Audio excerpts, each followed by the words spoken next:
태초에 하나님이 천지를 창조하시니라 라는 제목으로 하나님 말씀 나누겠습니다. 교회 한 번이라도 발걸음 해보신 분들이라면 태초에 하나님이 천지를 창조하시니라 라는 이 구절을 모르시는 분들이 없으실 것입니다. 우리 이 성경에 제일 먼저 나오는 첫 주어로 하나님이라는 말을 선택하고 있습니다. 다른 말도 시작할 수 있었는데 여기 땅이 혼돈하고 공허하며 이렇게 시작할 수도 있었는데 태초에 하나님이 천지를 창조하셨습니다 라는 말로 이 책을 시작하고 있습니다. 그 이유는 이 책을 지금부터 읽는 모든 사람들, 이 책을 통해서 하나님의 말씀을 듣고자 하는 모든 사람들이 이 사실을 믿고 하나님이 온 세상의 창조주이시고 또 우리 인생의 주인이시라는 사실을 믿고 그 믿음으로 읽는 책이라는 그런 의미를 가지고 있습니다. 그런데 하나님께서 천지를 창조하셨을 때의 상태를 보면 2절에 땅이 혼돈하고 공허하며 흑암이 깊음 위에 있고 라고 표현하고 있습니다. 사실 이 창세기의 모든 창조 기사가 과학적 지금 증명된 것들과 충돌한다 그런 말도 많이 들어보셨을 텐데 사실 논리적으로만 보아도 삼일째에 땅을 만드셔서 물과 묻이 나뉘게 하셨다는 기술을 따르면 2절에 땅이라는 말이 나오는 것과 수면 위에, 물 위에라는 말이 나오는 것은 순서상 맞지가 않아요. 그래서 이것을 그렇게 과학적이고 논리적인 기술로 보기보다는 많은 학자들은 이 창조 기사를 하나님께서 이 세상을 만드셨다라는 말을 비유적이고 상징적인 언어로 더욱 풍성하게 표현한 그런 기사로 보는 편입니다. 많은 학자들이 그렇게 보는 편입니다. 그런데 중요한 건 땅이 혼돈하고 공허하며 흑암이 깊음 위에 있었다. 이 상태를 좀 주목해 보아야 합니다. 혼돈하고 공허하다는 것은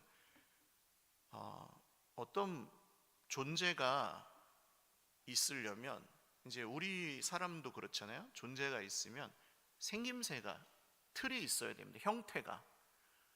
혼돈은 형태가 없는 것을 의미하고 공허는 그 형태에 내용물도 없는 것을 의미합니다.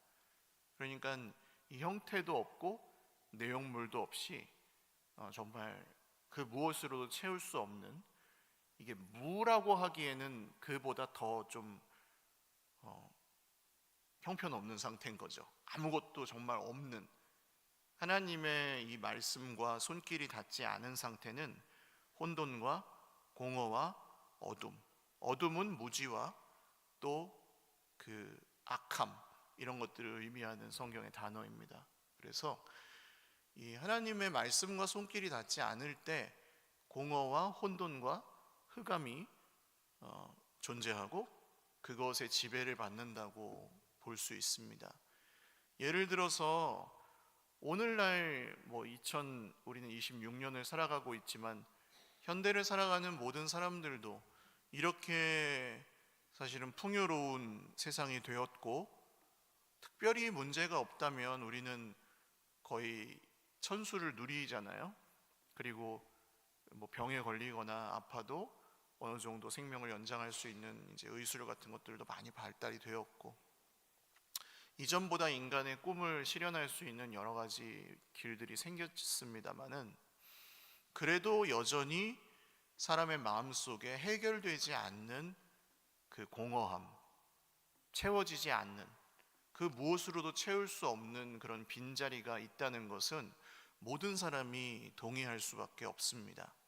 그게 공허죠. 그리고 그 공허함을 채우기 위해서 돈이나 쾌락이나 사람의 칭찬이나 혹은 권세를 이렇게 힘을 행사하는 것, 권세 부리는 것, 이런 것들로, 권력으로 그런 자리를 채워보려고 하지만 채워도 만족함이 없는 그 혼돈과 공허, 흑암은 우리 인류의 가장 똑똑한 사람도 아직 해결하지 못한 정말 깊은 문제라고 할 수 있겠습니다. 그렇다면 그런 혼돈과 공허와 흑암 가운데서 이 창조, 새롭게 무언가를 만드시는 일을 시작하신 하나님이 오늘 어떻게 창조하셨는지를 말씀을 통해 본다면, 혹시 우리 속에 그런 혼돈과 공허와 흑암이 있다고 느끼시거나 생각하시는 모든 분들에게 하나님은 동일한 일을 하려고 하신다는 것을 우리가 유추해 볼 수 있을 것 같습니다. 그래서 오늘 말씀을 통해서 창조하신 그 말씀이 지금 우리 속에 하나님께서 어떤 일을 하려고 하시는지와 어떻게 연결되는지, 그리고 장차 예수님이 오셨을 때에 그 일을 어떻게 완성하실 소망을 갖고 계시는지를 말씀을 통해서 한 3가지 정도 영적인 원리를 나누려고 합니다. 첫 번째로 하나님은 이 창조의 일을 통해서 주어를 바꾸시기를 원하십니다. 우리 인생의 주어를 바꾸시기 원하십니다. 아까 그 공허와 혼돈, 흑암을 채우기 위해 사람은 여러 가지 자기 인생의 주어들을 붙잡습니다. 돈이, 사람이, 이번 성공이, 실패가, 손해가, 이익이, 내 자존심이, 내가 지금까지 얼마나 열심히 했는데 그건 나의 의의가, 이런 것들을 다 주어로 붙잡게 됩니다. 그리고 그것 때문에 힘들어합니다. 그게 잘 채워지지 않거든요. 그런 의미에서 오늘 태초에 하나님이라고 말씀하시고, 하나님이 말씀하시되 빛이 있으라, 하나님이 말씀하시되, 계속 이렇게 주어가 하나님으로 나오는 것은 매우 의미가 있는 문장입니다. 그 주어들을 하나님으로 바꾸기를 원하시는 거죠. 혼돈과 공허와 흑암 가운데 있는 우리 입술의 주어들, 우리 인생의 주어들을 하나님께서 하나님으로 바꾸기를 원하십니다. 목사님 무슨 혼돈과 공허씩이나 거창하게 라고 말씀하실 수 있지만, 우리 입술의 기도를 하시면서 그 기도의 내용을 한번 녹음해서 들어보십시오. 주어가 얼만큼 하나님으로 고백이 되는지를 들어보십시오. 하나님께서, 예수님께서, 성령님이, 이렇게 주어가 나오질 않고 우리 기도를 보면 하나님, 이 돈 때문에, 돈이, 이 병이, 이 문제가, 그 사람이 나를 너무 힘들게 합니다, 하나님. 그래서 결국 그 주어가 또 내가 너무 힘들고, 내가 너무 잘했고, 내가 너무 억울하고, 이런 식으로 우리 입술의 주어가 하나님이 아닌 다른 것이 될 때가 참으로 많습니다. 하나님께 드리는 기도도 그러할진데, 우리가 살아가면서 하는 말은 어떻습니까? 이 주어가 그대로 우리 입으로 옮겨져서 그게 우리 인생의 주인이 되어버리는 거죠. 돈을 주인으로 섬기는 사람은 모든 것을 돈을 기준해서 말하고, 내 건강이나 내 성공, 상태, 이런 것들을 주인으로 삼는 사람은 모든 것을 그것을 중심해서 생각하고 말할 수밖에 없습니다. 내 명예나 권력, 성공, 이런 것들을 주어로 삼는 사람은 그것 때문에 말하는 게 아마 내 어휘의 70-80% 이상 차지할 겁니다. 그것을 주어로 말하는 게. 근데 아시다시피 거기에 우리 인생의 주도권을 주어버리면 잘 될 때는 교만하고, 그죠? 잘 될 때는 교만하고, 어떤 예능 하시는 분이 수상소감을 하는데, 삼국지를 자기가 읽고 있는데 겸손하지 않으면 다 죽더래요. 그래서 상 받으면서 겸손해야 되겠다고 자기가 다짐했다고 하더라고요. 이게 거기다가 내 주어를 두고 잘 되면 사람이 교만해져요. 그래서 뭔가 또 실패해요. 이상하게 잃어버려요. 잘 안 될 때는요, 염려와 걱정, 두려움에 짓눌려서 막 스트레스를 받으면서 살아요. 이게 오늘 우리 인생에 하나님께서 주어를 바꿔주시려고 하는 이유입니다. 많은 분들이 하나님을 적대하는 세상 속에서 살아가다 보니 하나님이 주어가 되시면 하나님이 내 걸 다 뺏어가는 거 아니야? 뭐 이렇게 표현해 죄송해요. 세상 사람들은 그 정도로 생각하고 있어서 목사가 내 돈 다 뺏어가는 거 아니야? 이렇게 생각하시는 분들도 정말 많고요. 무슨 정말 사이비 종교와 우리 하나님을 믿는 사람들하고 별로 구분이 안 될 정도로 우리 좀 부끄러운 현실입니다만, 주인이 바뀐다고 생각하면 그런 것들을 생각하시는데 사실 아닙니다. 하나님은 우리 입술의 주어를 문제에서 하나님으로, 돈에서 하나님으로, 우리의 성공이나 우리의 이익으로부터 하나님으로, 할렐루야, 바꾸어 주셔서 오히려 우리를 자유롭게 해 주시려고 하시는 것입니다. 혼돈과 공허, 흑암으로 뭐 다 그렇진 않아도 우리 삶 가운데 그런 게 있어요. 그리고 그걸 채우기 위해 우리는 무언가를 갈구하고 그렇게 살아가는데, 하나님이 우리 인생의 주어가 되셔야 그게 채워지는 줄 믿으시기를 바랍니다. 저희 딸이 이제 중학교 2학년 올라가는데 국어 시험에 그런 단어 나오더라고요. 도로에 이제 옆에 여유가 있어서 잠깐 정차할 수 있고 그런 길 이름 뭐죠? 갓길입니다. 갓길이라는 단어를 이어령 선생이 만드셨는데, 돌아가신 전 장관이시고, 이어령 선생이 쓰신 책에 이런 말이 있어요. 배고프면 어디 가지? 그러면 식당에 가지. 심심하면 어디 가지? 극장에 가지. 영화 보러. 그러면은 식당에 가도 배고프고 극장에 가도 심심하면 어디 가지? 그럴 때 가는 곳이 교회란 말이야. 이런 글귀를 써 놓으셨어요. 친구랑 대화하는 얘기라고. 우리 마음속에 이 혼돈과 공허와 흑암의 조각들, 그런 것들은 하나님이 우리 인생의 주어로 회복되실 때에 그때 채워지는 줄 믿으시기를 바랍니다. 그리고 하나님을 좀 더 신뢰해 보십시오. 그분은 믿을 만한 분입니다. 두 번째로 하나님께서 이 창조의 일을 통해 우리에게 하시려고 하는 일은 질서를 회복하시는 일입니다.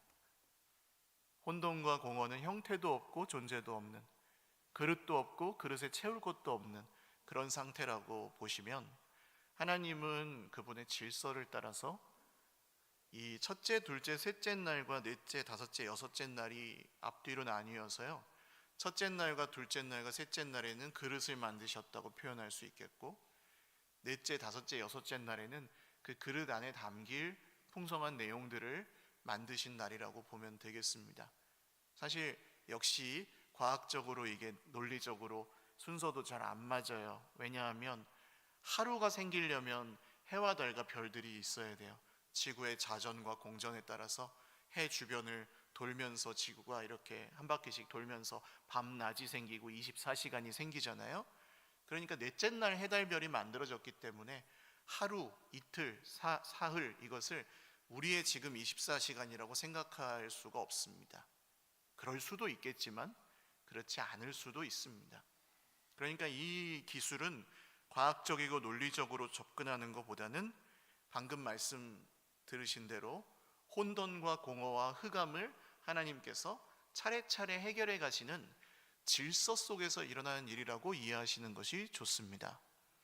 거꾸로 해결하신다고 보면 돼요. 세 번째가 흑암이었는데 이 흑암을 주님께서 해결하시기 위해서 빛이 있으라 라고 말씀하십니다.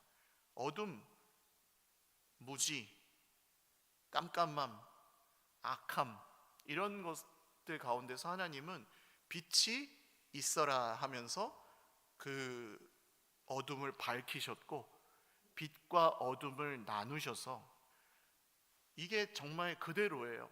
어둠 가운데 있다고 느끼실 때 여러분 있지 않으십니까? 내 영혼이 어둠 가운데 있다, 내 삶이 어둠 가운데 있다. 여러 이유로, 그냥 느낌만 말고도 가난 때문에, 질병 때문에, 무엇 때문에, 무엇이든지 그 이유가 뭐든지 어둠 가운데 있다고 느낄 때 하나님이 우리 삶 가운데 회복하시려는 질서는 무엇입니까? 빛이 있으란 거예요. 빛 가운데로 우리를 인도해 내시려는 거죠. 할렐루야. 그리고 첫째, 둘째, 셋째 날에 이제 빛이 있으라, 그리고 저 물, 한 공중 위의 물과 공중 아래의 물로 나뉘셔서 물과 또 이 우리가 살아가는 공중을 나누셨는데, 공창이라고 나오죠, 하늘을. 이 하늘도 그냥 우리가 보는 이 하늘만 말하는 게 아니고, 대기만 말하는 게 아니고, 하늘, 하나님이 창조하신 온 세상에는 보이는 부분이 있고 우리 눈에 보이지 않는 부분도 있어요. 공기는 보이지 않죠. 지금 우리 눈앞을 떠다니는 기체들은 눈에 보이지 않습니다. 바람이 움직이는 것도 그 기압에 따라서 이 바람이 부는 것이죠. 근데 보이지는 않아요. 이렇게 보이지 않는 것이 물리적으로도 있는데, 사실은 영적으로도 보이지 않는 것이 있다는 겁니다, 하나님께서. 그래서 그 보이지 않는 영역들도 하나님 다 만드신 것이라서, 우리는 눈에 보이는 것만 붙잡고 살아가다 보면 또다시 어떻게 돼요? 혼돈과 공허에 빠지게 된다는 것이죠. 그래서 하나님은 이 궁창과 또 물, 성경에서 물은, 바다는 대부분 부정적인 뉘앙스로 사용이 됩니다. 바다의 그 깊음, 하나님의 다스림을 거절하는 그 짐승과 용이 나오는 곳도 바다고, 이 바다의 깊이 음부에 떨어졌다는 표현도 바다를 쓸 때도 있고 해서, 이 깊음, 결국은 우리를 공포에 질리게 만드는 죄와 사망의 권세, 죽음, 이것까지도 하나님께서 해결하시려는 계획을 갖고 이 창조의 일을 행하셨다, 그렇게 볼 수 있습니다. 또 셋째 날에도 이 물과 땅을 나누셔서 그 땅에 씨 맺는 채소와 열매 맺는 나무들을 이렇게 나오라고 하셨는데, 잘 생각해 보십시오. 지금도 그렇듯 그때 하나님께서 만드셨을 때도 이게 무슨 초고속 카메라 비추듯이 사과 나무가 갑자기 이렇게 콱콱콱 자라더니 나무가 그냥 열매가 퐁퐁퐁퐁 열리고 이렇게 됐을까요? 하루 만에? 그렇지 않을 가능성이 높고, 하나님께서 시간 속에서 이 식물들을 빛과 물과 땅의 양분들을 공급하셔서 성장시키셨을 가능성이 높습니다. 이게 과학적으로 다시 한번 말씀드리지만, 과학적으로 읽으시면 좀 어려운 게, 해가 넷째 날에 나오잖아요. 광합성을 어떻게 하냐고요, 셋째 날 식물들이. 그러니까 과학적 기술보다는 그릇과 이 혼돈과 공허를 해결하시려는 하나님의 그릇을 만드시고 내용물을 만드시는 작업이라고 보시면, 하나님은 시간 속에서 우리 인생에 어떤 하나님의 말씀을 통해 작업을 하셔서 질서대로, 처음에는 새싹이에요. 그런데 그 새싹이 자라고 줄기를 뻗고 잎사귀를 내고 꽃을 피우고 열매를 맺는 그 과정을 우리에게 허락해 주신다는 것입니다. 그게 하나님의 질서예요. 시간 속에서 일하신다. 이게 왜 중요하냐 하면, 당장 내 눈에 보이는 대로 되지 않을 때, 당장 내가 원하는 대로 되지 않을 때 사람은 깨어져요. 뭔가 또 혼돈과 공허와 흑암이 찾아와요. 그때 우리가 믿어야 될 것은 무엇입니까? 하나님은 시간 속에서 역사하신다. 할렐루야. 그러므로 그때 이 질서를 따르는 사람들은 인내할 수 있는 힘을 얻게 된다는 것입니다.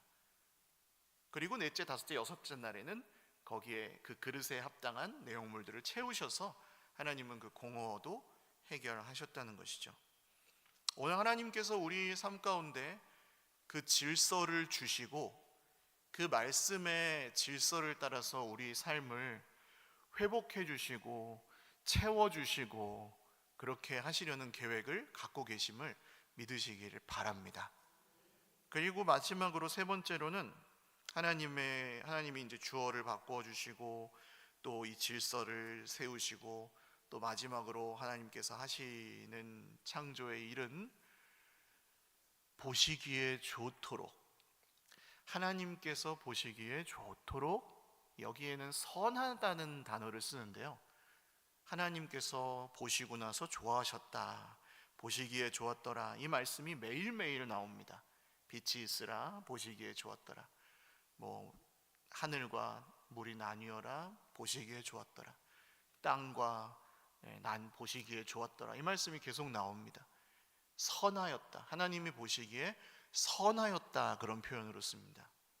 하나님은 우리를 선한 존재로 바꾸어 가시려고 합니다. 하나님이 보시기에 온전한 존재로 바꾸어 가고자 하십니다. 그래서 신약 성경에 나오는 그 온전하다는 단어들을 대부분의 영어 성경들은 완전, 퍼펙트가 아니라 어떻게 번역하냐 하면 성숙한이라는 단어로 번역을 합니다. 시간 속에서 변화되어서 더 좋아지는, 성숙해지는 이라고 번역을 합니다. 그러니까 하나님께서 우리를 향해서 이 선한 회복과 변화를 계획하셨고 그 일을 이루고 계시고 장차 완성하실 거라는 게 이 창조의 이야기에 담겨 있습니다. 목사님, 나는 그냥 특별히 법을 어기지도 않고 다른 사람들에게 피해도 주지 않고 그냥 잘 살고 있는데요, 근데 뭘 더 선하게 바꾼다는 거죠? 라고 생각하실 수 있습니다. 그러나 하나님의 선하심, 하나님이 보시기에 좋았던 세상은 우리가 그냥 남에게 피해를 주지 않고 법을 지키니까 괜찮다고 생각하는 정도의 세상이 아닙니다. 그 증거로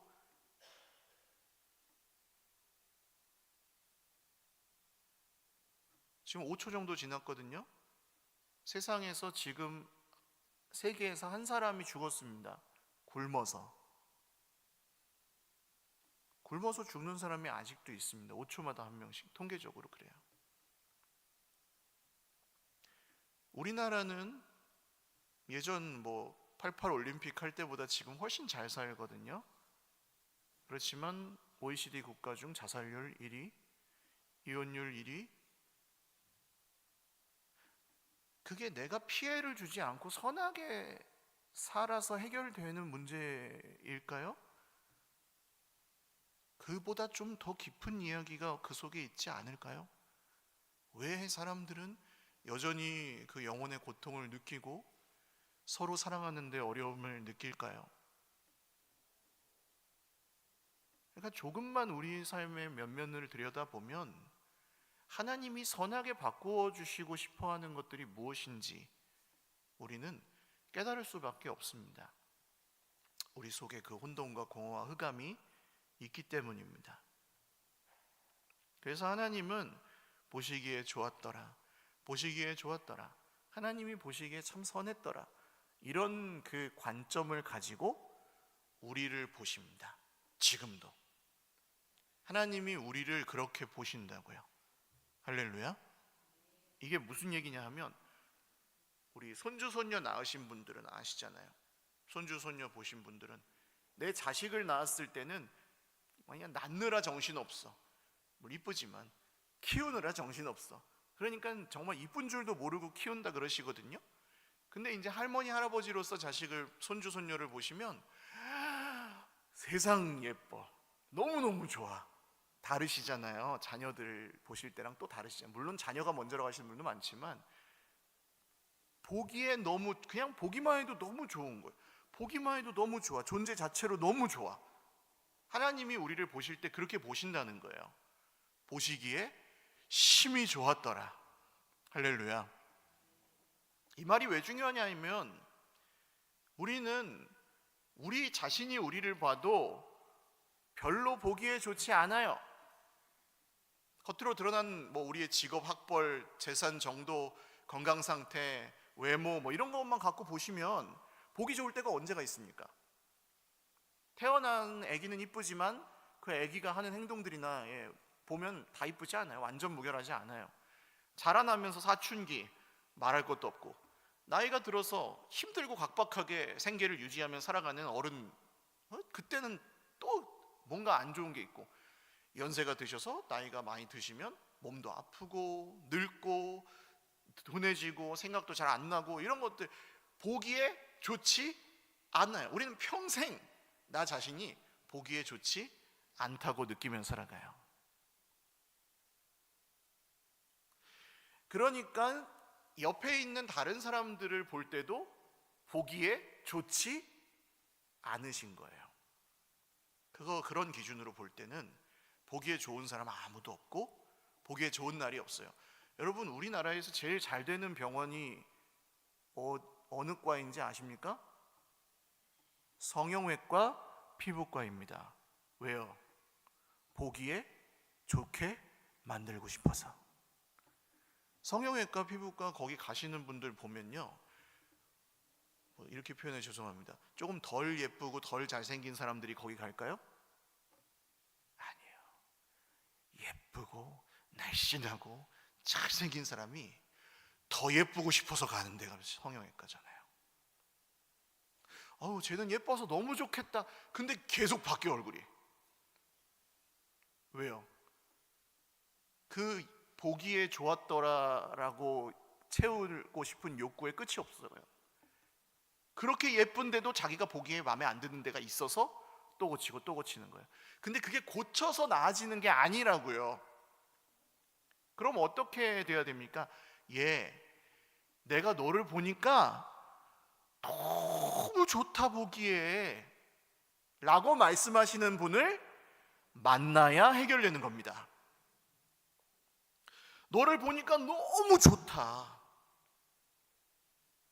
아직 미혼이시거나 결혼 계획을 갖고 계신 분들, 우리 청년들, 어떤 사람을 만나야 될까요?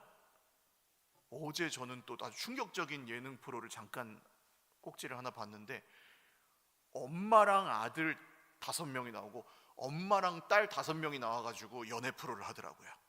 엄마랑 같이 해요. 아주 복잡하게 생겼더라고요. 잠깐 봤는데. 근데 거기에 막 잘생기고 직업도 좋고 이런 친구들 나왔는데, 이제 전부 얘기하는 게 외모 아니면 조건이야. 이상형의 기준이 외모 아니면 조건이야. 그걸 보고 결혼하는 거예요.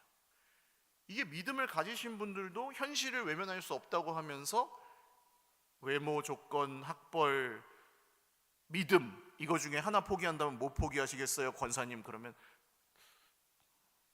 외모, 재력, 직장, 학벌, 이거 다 포기 안 되는데 그럼 믿음을 포기할게요. 전도하면 되잖아요. 이렇게 말씀하시는 분도 있을 정도로. 근데 여러분, 그런 사람 만나면은 그 조건이 안 맞는 순간이 반드시 와요. 외모가 변해요. 그래서 같이 살기가 어려워져요. 그럼 어떤 사람하고 결혼해야 돼요? 보기에 심히 좋은 사람하고 결혼하셔야 돼요. 내가 그 사람 볼 때 그냥 그 사람 존재 자체만으로, 이렇게 표현하죠. 똥을 싸도 예뻐 보인다고. 그런 사람하고 결혼하시는 게 맞아요. 내가 그 사람 볼 때, 그 사람이 나한테 이렇게 해줘는 변해요. 내가 그 사람 볼 때 보기에 좋은 사람. 근데 세상에 그런 배우자가 없어요. 그런 배우자 후보도 없고 실제로 살아보면 그렇게 나에게 해주는 사람도 없어요. 근데 유일하게 한 분 계신 거예요. 그분이 누구십니까? 하나님이십니다. 보기에 심히 좋았더라. 하나님은 아침마다 우리에게 말씀하십니다. 내가 너를 보니 보기에 참 좋다. 내가 너를 사랑한다. 내가 너와 함께한다. 너를 위해서라면 내 하나밖에 없는 아들의 귀한 생명도 십자가에 아낌없이 내어주마. 왜냐하면 내가 너를 좋아하기 때문이다. 그래서 어떤 분이, 저 어제 본 글 중에 어떤 분이 이렇게 썼더라고요. 이게 전부는 아닌데, 좋은 교회는 내가 좋은 사람이 되려고 엄청나게 애를 쓰고 막 훈련소에서 채찍질하듯이 그냥 막 훈련시키는 그런 교회가 아니라, 내가 좋지 않은 상태로 남아 있어도 나를 보는 사람들이 하나님이 나를 보시는 것처럼 그것을 그냥 용납해주고 인정해주고 그냥 그 모습 그대로 사랑해주는 교회가 좋은 교회가 아닐까라고 누가 글을 올렸는데, 저는 한 90% 이상 동의합니다. 그리고 그냥 제가 목회를 10몇 년 하면서 본 결과는, 사람이 뭘 배워가지고 알았다, 그래 그럼 내가 이렇게 변해야지 결심해서 이런다고 변하는 게 아니더라고요. 대부분의 사람들이 변하는 포인트가 언제냐면, 사랑을 받았을 때 변합니다. 하나님의 사랑을 받았을 때. 동의하세요? 은혜를 받아야 변해요. 하나님의 사랑은 은혜라고 표현할 수 있는데, 은혜 받은 사람들은 다 변해요. 근데 이게 맞냐 틀리냐, 그게 좋냐 안 좋냐, 내가 어떻냐 이러고 있으면 잘 안 변해요. 그걸 배워가지고 변하는 게 아닌 것 같아요. 보시기에 심히 좋았더라라고 말씀하시는 하나님이 오늘 우리가 예배하는 하나님이신 줄 믿으시기를 바랍니다. 아빠도 엄마도 남편도 아내도 자녀도 형제도 자매도 할아버지 할머니도 부모님도 하나님이 오늘 말씀하십니다. 보기에 좋다고 말씀하십니다. 우리를 좋아하신다고 말씀하십니다. 하나님, 저 이렇게 나이 들었는데 이전보다 예쁘지 않은데 그래도 내가 보기에 좋다. 하나님, 저 이렇게 학생들은 공부도 못하는데 보기에 좋다. 예쁘지 않은데 보기에 좋다. 돈도 헌금도 많이 못 내는데 보기에 좋다. 봉사도 못하는데 보기에 좋다. 전부 다 뒤덮는 거예요. 우리의 부족함들을. 보시기에 심히 좋았더라. 말씀을 맺습니다. 하나님이 이 주어를 바꿔주시고 그 질서를 회복하시고 또 보시기에 좋았더라 이렇게 만드시기를 원하시는데, 그 일이 태초부터 지금까지 하나님이 하고 계시는 일이고 앞으로 주님 오실 그날에 완성될 일인 줄 믿으시기를 바랍니다. 이 일에는 시간이 걸리고요, 성도들이 믿음으로 인내해야 되는 이유는 그 시간 속에서 하나님 반드시 일들을 해나가시기 때문입니다. 오늘 낙심할 일들이 있고 보기 좋지 않은 내 모습이 있을지라도 이 창조의 하나님이 선한 일을 쉬지 않고 계심을 믿으시고 힘을 얻으시기를 주님의 이름으로 축원을 드립니다. 함께 기도드리겠습니다. 하나님, 저 그 은혜를 받고 싶습니다. 그 사랑을 받고 싶습니다. 그 사랑이 우리의 목적이 되면 좋겠습니다. 이렇게 질서가 회복이 되면 좋겠습니다. 이렇게 하나님이 제 인생의 주어가 되어주시고 주인이 되어주시면 참 좋겠습니다. 그래서 제 속에 있는 다른 사람에게 다 말할 수 없는 혼돈과 공허와 흑암이 회복이 되고 채워지기를 원합니다. 우리 소망하는 마음으로 하나님께 내 말로 천천히 조용히 하셔도 되고 소리를 내셔도 됩니다. 기도드리겠습니다.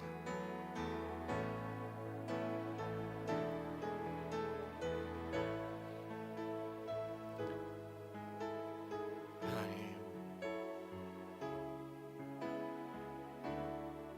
여기서 하나님이 하실 일들을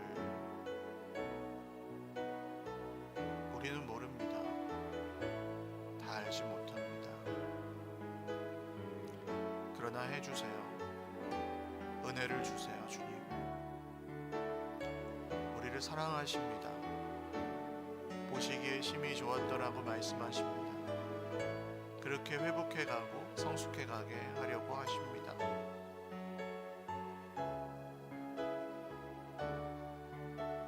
빛으로, 그 질서로, 그 회복으로 우리를 이끌어 주십시오.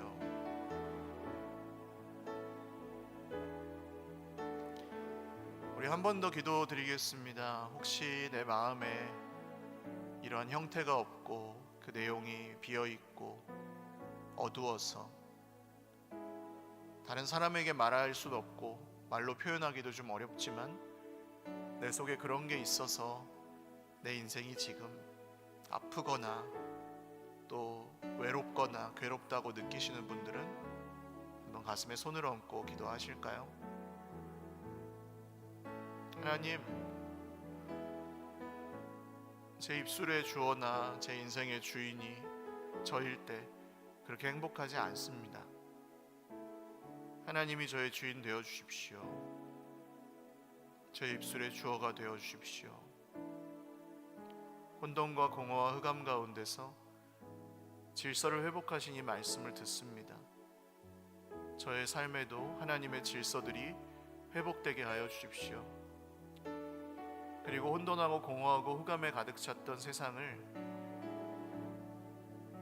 보시기에 심히 좋게 변화시켜 가셨던 주님, 오늘 저에게도 그런 일을 해 주십시오.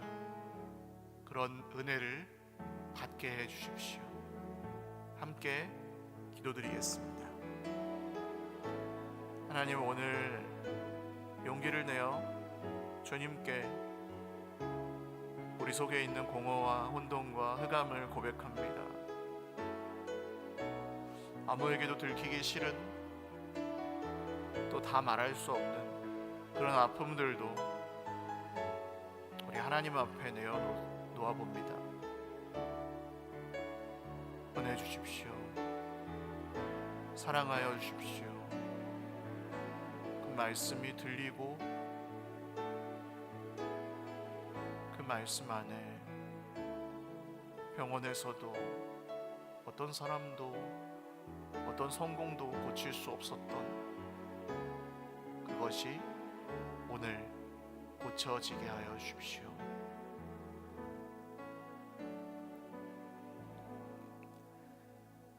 하나님, 슬픔을 가지고 우리 속에 있는 혼돈과 공허와 흑암을 마주해야 되는 순간이 우리 인생에 참 많습니다. 여러 이유로 그것을 채워보려고 했지만 잘 채워지지 않았고, 이제 오늘 하나님의 창조와 또 구원 이야기가 이 모든 우리 속에 있는 것들을 해결하려고 하나님께서 애쓰고 계시는 일임을 들었습니다.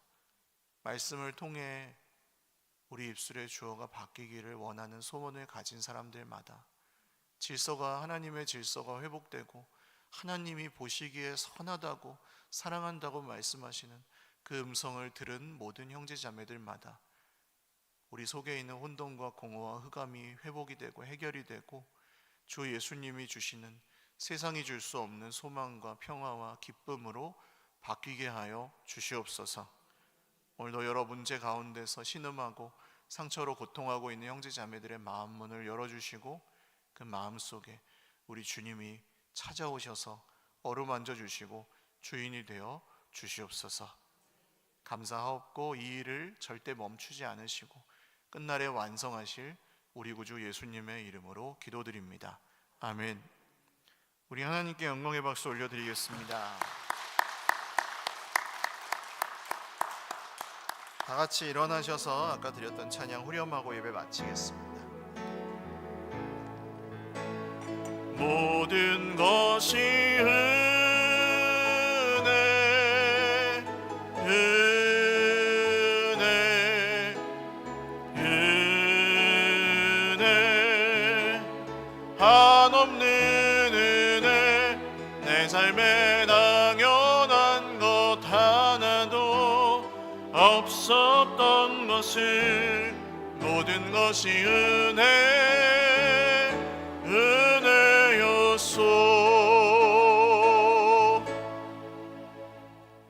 이제는 우리 구주 예수님의 무한하신 은혜와 지금도 우리를 보시기에 심히 좋다고 말씀하시는 하나님의 신실하신 사랑과 우리 안에 함께 계셔서 우리 인생의 주어를 바꾸시고 우리 인생의 무너진 질서들을 회복하시고 우리가 심히 보기 좋은 더 아름다운 존재로 바꾸어 가시는 일을 계속하시는 성령님의 교통, 충만 위로 역사하심이 오늘 말씀을 듣고 그 은혜를 사모하고 받기 원하는 모든 창조의 백성들 머리 위에와 가정과 자녀 손들 머리 위에와 그렇게 함께 아름다워질 우리 서일교회 공동체 위에 영원토록 함께 있을지어다. 아멘.